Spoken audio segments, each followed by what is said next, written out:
Hola, ¿qué tal? Aquí Débora. En este vídeo te voy a hablar sobre el origen de la práctica postural de yoga, la práctica que hacemos habitualmente los occidentales en clase. Y me surge este vídeo porque me ocurre que muchas veces me preguntan alumnos que quieren profundizar un poquito más y me piden que les recomiende algún libro. Y yo me quedo con bastante duda, al final recomiendo algún libro, sabiendo que aún así lo que va a leer no es lo que yo he podido saber después que es. Entonces, un poco como contrapunto, si lees otros libros o yo misma te recomiendo este vídeo, pues aquí está esta información que me parece interesante y relevante dar. Porque lo que ocurre es que los libros normalmente son libros de maestros o libros de personas que siguen escuelas determinadas y les han contado una historia determinada, pero son historias que son parciales. Para que lo entiendas un poco más, voy a contar una historia, abro un paréntesis y cuento una historia muy tontorrona, pero para que te hagas un poquito de idea hacia lo que voy a ir y lo que intento transmitir con este vídeo. Yo cuando era niña, en mi casa, y no sé muy bien por qué, en mi casa a todo se le llamaba sopa. Toda la comida de cuchara era sopa. Y no me lo estoy inventando, es real. Las cremas eran sopas, los purés eran sopas, la sopa era sopa. Y solamente había una excepción y era el consomé de calabacín. Y el consomé de calabacín, como te podrás imaginar, ni siquiera era un consomé, era una crema de calabacín. Yo estuve viviendo años y años en esa composición hasta que, en un momento dado empecé a darme cuenta, y te digo que tardé bastante, empecé a darme cuenta de que lo que yo llamaba sopa y lo que yo llamaba consomé no era así. Imagínate que yo me hubiese ido a Canadá a enseñar, que soy la primera española que pone un pie en Canadá, y les enseño a hablar castellano, a hablar español. Y mis alumnos son los que dan clase a toda la gente en Canadá. Y todo el mundo en Canadá ya dice consomé de calabacín y llama sopa a las cremas y a los purés. Y luego llega algún momento en el que alguien empieza a ir a viajar a España o viajar a Latinoamérica y empiezan a darse cuenta de que no es exactamente así. Pero no solo eso, porque ocurre que lo que yo estoy siguiendo, imagínate, lo que ellos siguen es un camino, una línea espiritual. Entonces, no es tu profesor que te dijo las cosas del revés, sino que es un maestro. Es un maestro al que respetas, al que veneras incluso, y que te ha marcado, te ha abierto las puertas hacia un camino que respetas profundamente y al que le estás dedicando pues una gran parte de tu energía vital. Entonces, ahí ya, pues esto era un poco el contexto que quería poner, la atmósfera que quería poner para que se explique por qué cuesta tanto cambiar ciertas ideas. Entonces, cierro paréntesis. Cuando nos da a las personas por estudiar una formación de yoga, pues ocurre que creo que a todos lo que nos atrae es que hay algo en las clases, algo que no sabemos qué es, que es un poco mágico o especial y pues nos hace sentir de otra manera. Y queremos profundizar en eso y queremos entenderlo mejor. Y llegamos a la formación de yoga y nos empiezan a hablar de la historia de la India, de las distintas poblaciones que hubo en la India, nos hablan de distintas escuelas filosóficas, nos hablan de 6 escuelas, hablan de las 6 dársanas, nos dicen que una en concreto era la más antigua y entonces vemos un poquito esa que era más antigua, el Sankhya, y nos dicen que lo que practicamos en clase viene de otra rama que se llama yoga y que el texto fundacional es un texto que se llama los Yoga Sutras de Patanjali. Y entonces nos ponemos a estudiar los Yoga Sutras de Patanjali, que obviamente están en sánscrito, son frases, son sutras, son frases muy concisas, también porque el propio sánscrito es así, y entonces necesitamos la traducción y la interpretación, y hay muchas traducciones y muchas interpretaciones. Y bueno, pues aprendemos eso, luego también aprendemos anatomía y aprendemos a dar clase. Estructuras, las posturas, los nombres de las posturas, etcétera, etcétera. El caso es que cuando recibimos toda esta información, o voy a hablar en primera persona, cuando yo recibo toda esta información, hay algo que es como que tienen que ver los Yoga Sutras de Patanjali, que hablan de un trabajo meditativo, con la práctica que hacemos en las clases de yoga, que estamos haciendo posturas y realmente no nos hablan de posturas, no explican las posturas que tiene que ver realmente, cuando es una cosa muy mental, por decirlo, de un trabajo, de un camino meditativo, básicamente, que no incluye, no incorpora. Entonces, bueno, eso se queda así como un poco, pues no lo entiendo muy bien, pero es lo que me están diciendo y entonces, bueno, pues lo acepto. Y luego, se habla de otros textos y el texto más antiguo, que se considera el texto más antiguo donde hay posturas de yoga, es un texto, el Hatha Yoga Pradipika, que es del siglo XV, donde aparecen 15 posturas y de esas 15 posturas ya no recuerdo cuántas, pero prácticamente todas son posturas de estar sentado. Hay un equilibrio, creo recordar, 1 o 2 equilibrios.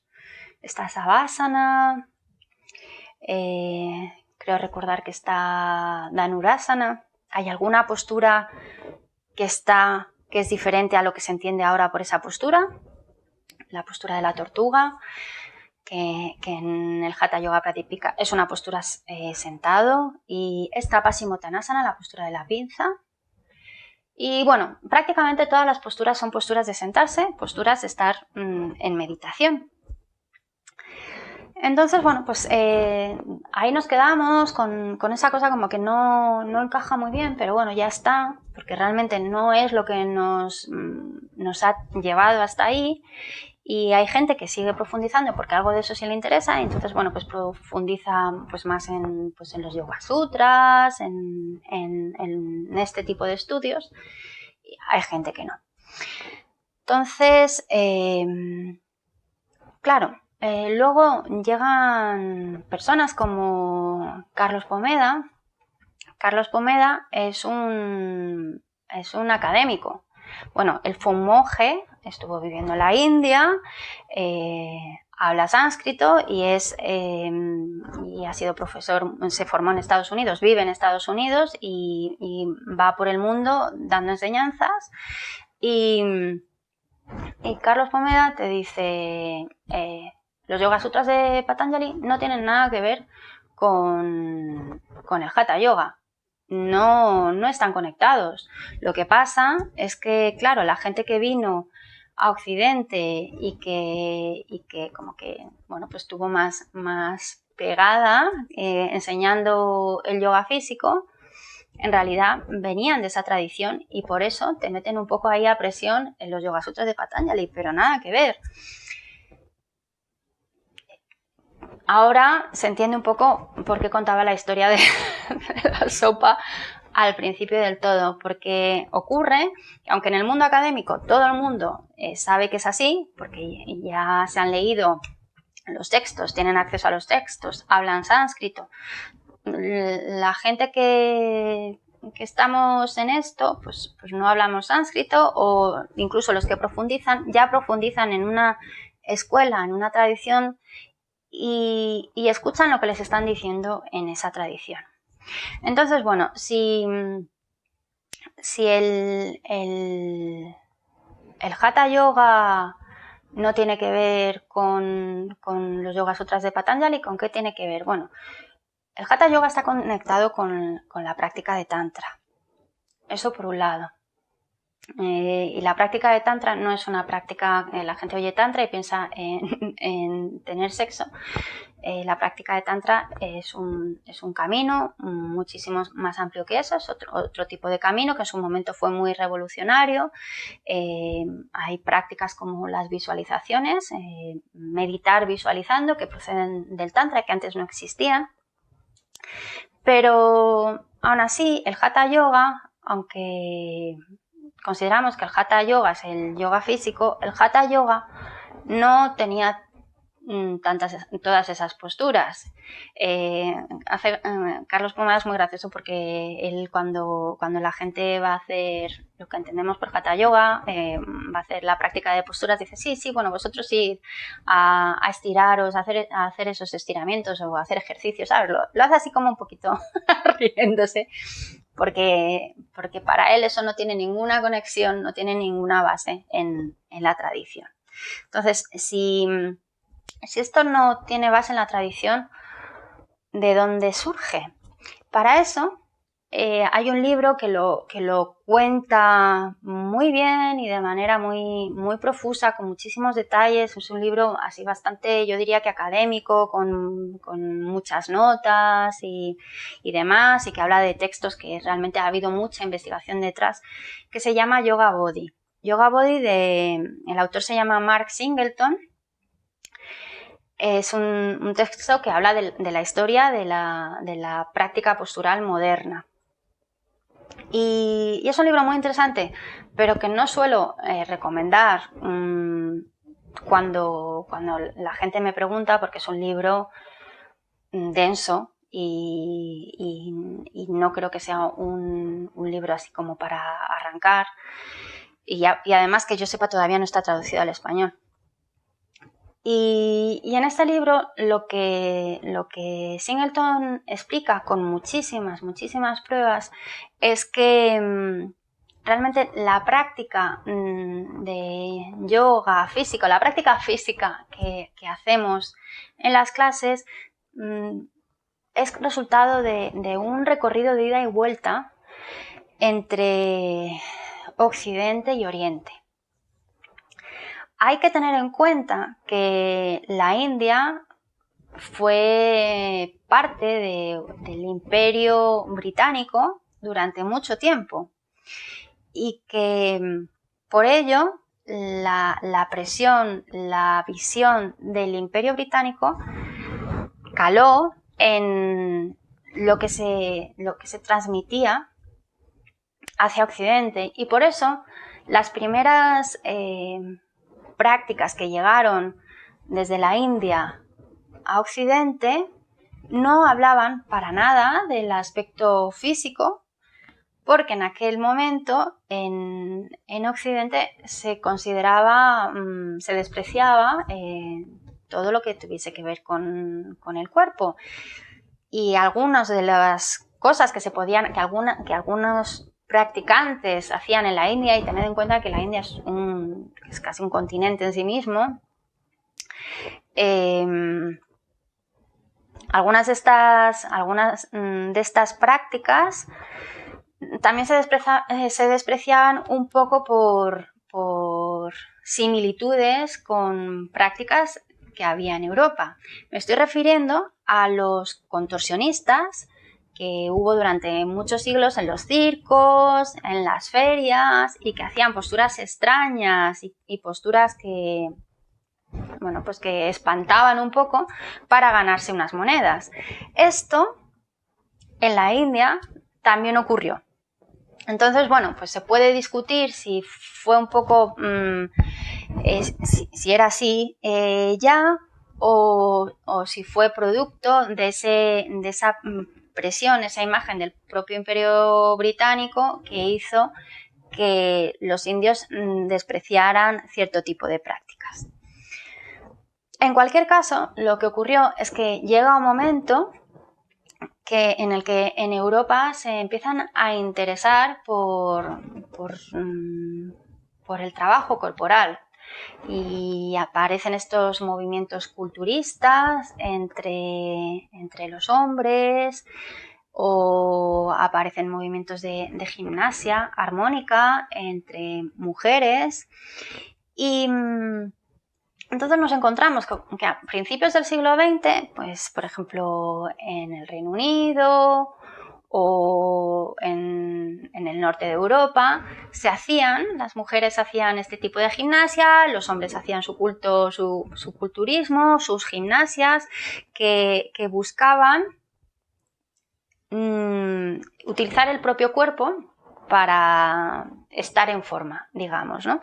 Y entonces os voy a enseñar alguna imagen había como un método llamado BUK, B-U-K-H, y os voy a enseñar algunas imágenes de ejercicios, a ver si se ven, de este método. A ver si se puede ver ahí. Aquí hay otras fotos. ¿Vale? Entonces, si lo veis, hay muchas posturas que ahora viendo esto dices, pero si estaban haciendo yoga. Y curiosamente, en este método, en este estilo BUK, encadenaban posturas e incluso se quedaban haciendo varias respiraciones en la postura y encadenaban posturas de una manera que se parece bastante a lo que se hace ahora en el Ashtanga. A ver, voy a ver si tengo por aquí alguna imagen de lo que hacían por su parte las mujeres. Esta gimnasia armónica o armoniosa inglesa, y estas eran algunas de las posturas, aunque aquí la gimnasia inglesa, como digo, es de principios del siglo XX, pero una de las y esta gimnasia era popular entre mujeres, era una práctica femenina, era diferente a la práctica que hacían los hombres. Eran movimientos distintos, pero al mismo tiempo se consideraba que la práctica corporal llevaba a sublimar y conectaba con algo superior. Entonces, había un movimiento espiritual, esto del culto al cuerpo, realmente había un culto, no era ir al gimnasio y ya está. Y estas fotos que os acabo de enseñar, que son de 1931, la profesora, y que es la misma que sale en las fotos, se llamaba Molly Bhagat Stack. Y Stack había estado en la India, y algunas de las posturas, aunque como digo es un movimiento que ya existía, hubo posturas que probablemente cogió de la India e incorporó a su práctica, aunque no lo dijo. A la vez que estaba pasando esto, en Europa, donde de repente el mover el cuerpo está bien y está bien visto, al mismo tiempo, en la India hay todo un movimiento nacionalista, y ellos quieren desarrollar su propia práctica corporal india, que no sea de otros países. Pero, ¿qué pasa ahí? Que empiezan a coger de aquí, de allá, e incluso de otras prácticas como el boxeo, y surge lo que sería la base de lo que nos llegará a nosotros como un yoga físico. En esta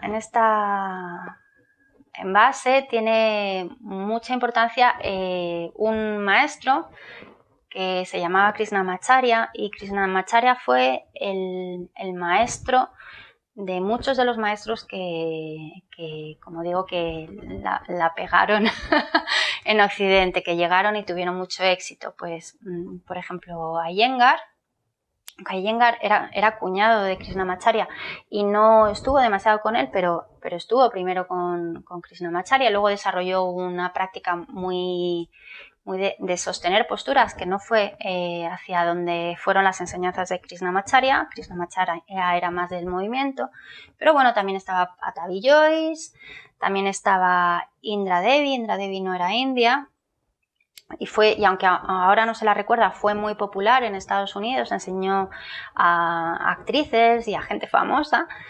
Y también estuvo el hijo de Sikachar, el hijo de Krishnamacharya, que desarrolló el Vini Yoga. Cada uno fue desarrollando estilos diferentes. Y Krishnamacharya hablaba de textos de donde había tomado eso que no se encontraban en ningún sitio. Entonces, claro, ¿de dónde venía? ¿De dónde venía lo que él estaba enseñando? Probablemente, y hay que tener en cuenta también la mentalidad india. Mientras que ahora en Occidente cada persona quiere desarrollar su propio estilo y le pone su nombre y su etiqueta y lo comercializa, en aquella época lo importante era que perteneciera que fuese muy antiguo, milenario, y que perteneciera a una escuela, y eso daba peso y confianza en la práctica. Entonces, bueno, pues probablemente, bueno, ahí lo dejo, no hay probablemente. Entonces, dicho todo esto, si nos ponemos a pensar que la práctica, que lo que hacemos en clase cuando estamos moviéndonos de una postura a otra,